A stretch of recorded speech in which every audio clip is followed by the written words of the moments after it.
बहुत ही ज़्यादा खुशी महसूस हो रही है मुझे कि मैं अल्हम्दुलिल्लाह वर्ल्ड्स मोस्ट डेडिकेटेड टीचर का टाइटल जीत गया हूँ और मैं अपने मुल्क को इंटरनेशनल फोरम्स में रिप्रेजेंट कर रहा हूँ।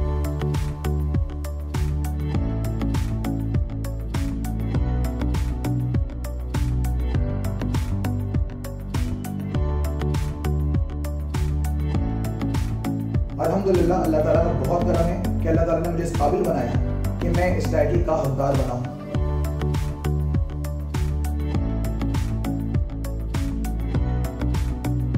मैं बहुत शुक्रगुजार हूँ उन सारे लोगों का जिन्होंने मुझे वोट किया, सपोर्ट किया। मैं खास तौर पर शुक्रिया अदा करूँगा अपने फैमिली मेम्बर्स का जिनकी अनकंडीशनल सपोर्ट की वजह से मैं यहाँ तक पहुँचा हूँ।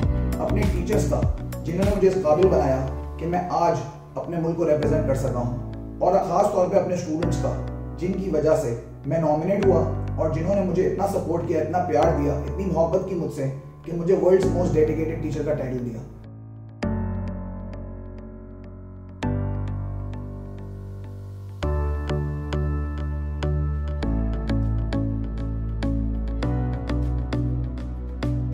मैं पूरी कोशिश करूंगा कि मैं पूरी ईमानदारी के साथ, लगन के साथ, मेहनत के साथ और ज्यादा अच्छे से काम कर सकूं ताकि और ज्यादा अपने मुल्क का नाम रोशन कर सकूं। इंशाल्लाह। पाकिस्तान जिंदाबाद।